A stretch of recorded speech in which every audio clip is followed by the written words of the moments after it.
Hello, and welcome to the Quantum Fit Podcast. I'm Taylor, and I am your host.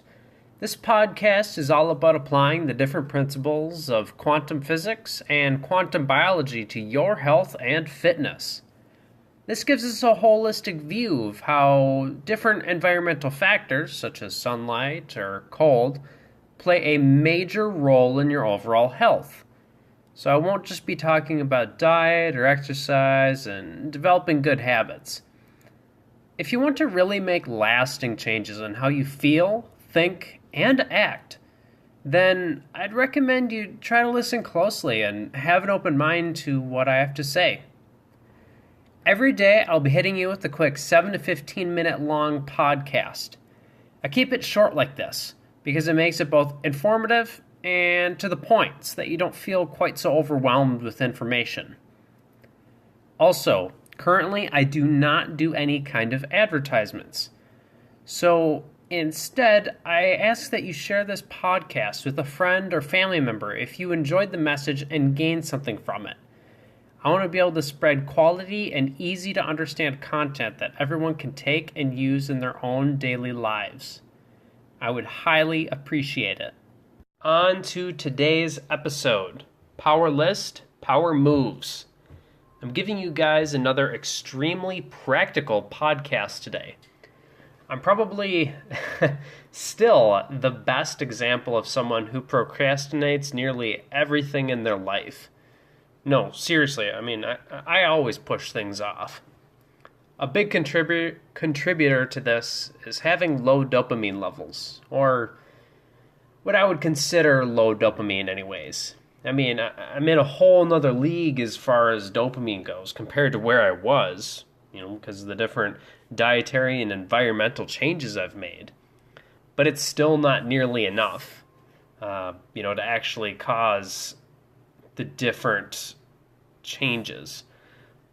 So I still have really bad habits programmed into my subconscious. So how do we go about getting rid of this poor programming?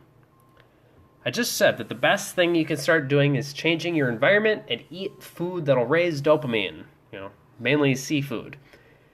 However, that simply isn't enough to bring about real, lasting changes to how much stuff you get done every day.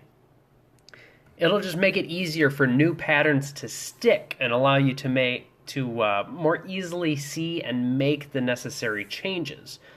Again, because your dopamine levels rise, it allows you to reason better and use critical thinking and control your emotions, and those are pretty essential if you want to make changes to how you act, But, so just like how changing your environment cannot fix dysfunctions within your myofascia because gravity is the main variable involved, we cannot go about fixing our behaviors and poor discipline through environmental changes alone. The main variable, in my personal opinion, is focus.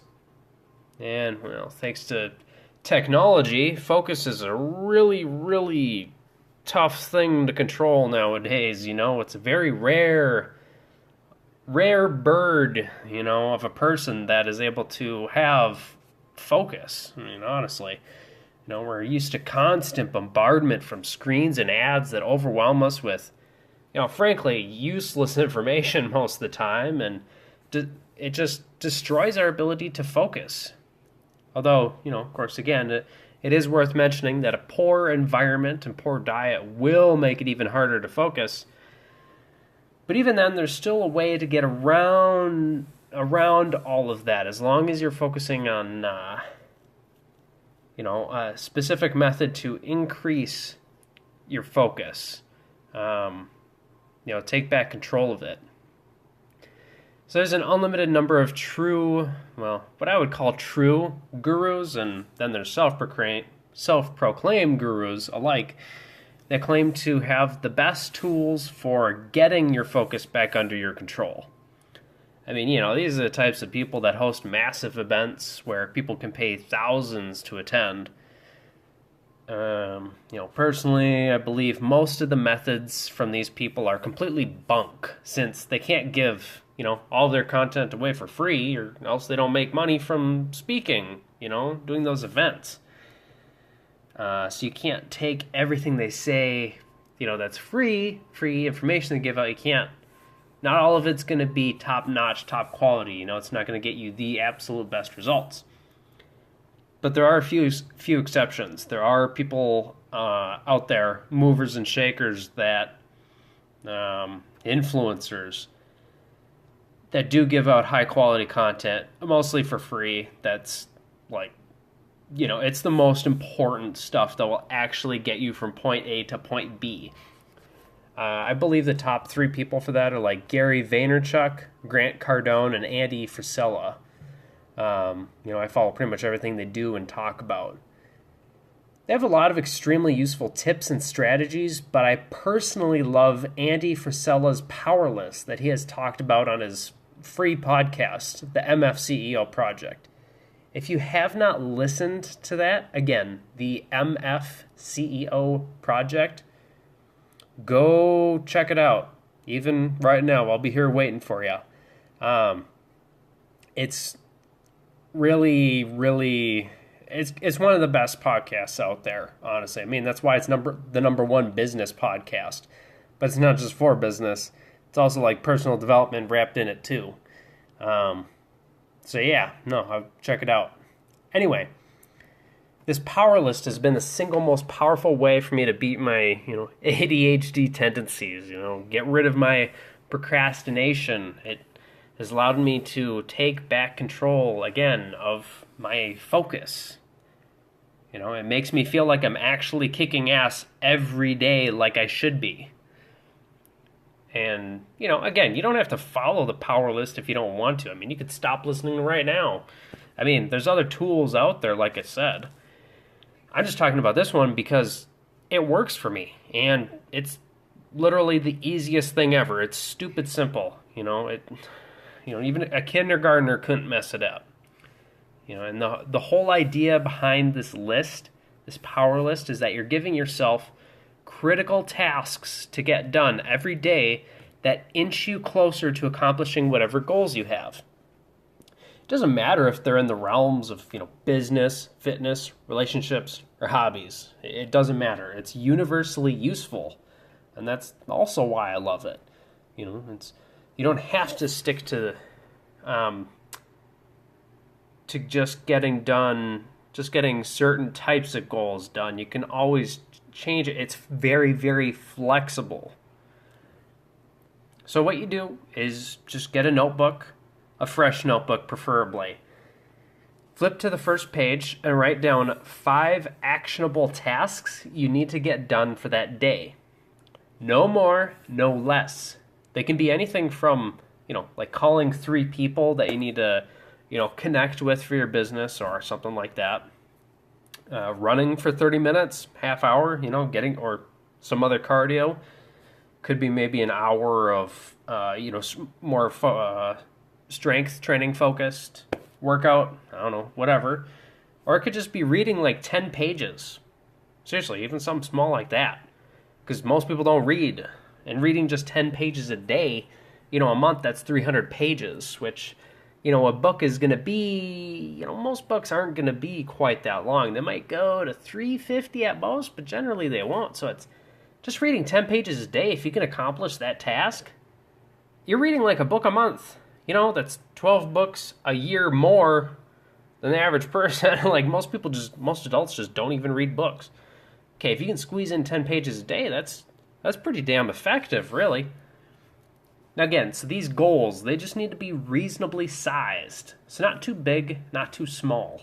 Enough to move you forward, but not so much it overwhelms you into analysis paralysis, or causes fear or stress in you, And once you complete each task, cross it off. Easy peasy.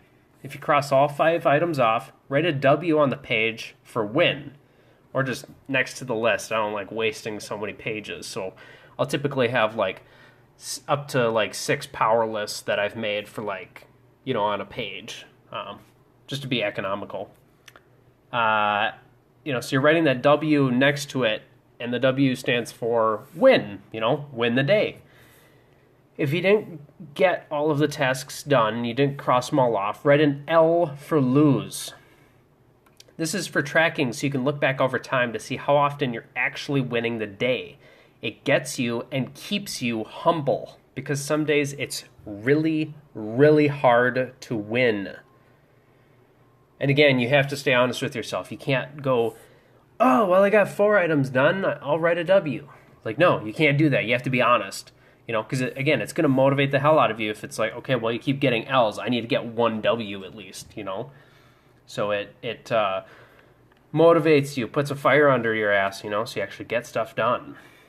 The other thing is once you successfully finish a critical task, basically every day, if you miss a couple days, it's fine. But you're mostly getting them done for 21 days. Take those tasks off the power list. Because after 21 days, it's going to be built into you. It becomes a new habit. So there's no reason to put it on anymore. You're just doing it. It's automatic at that point. You don't need to give any more focus to it.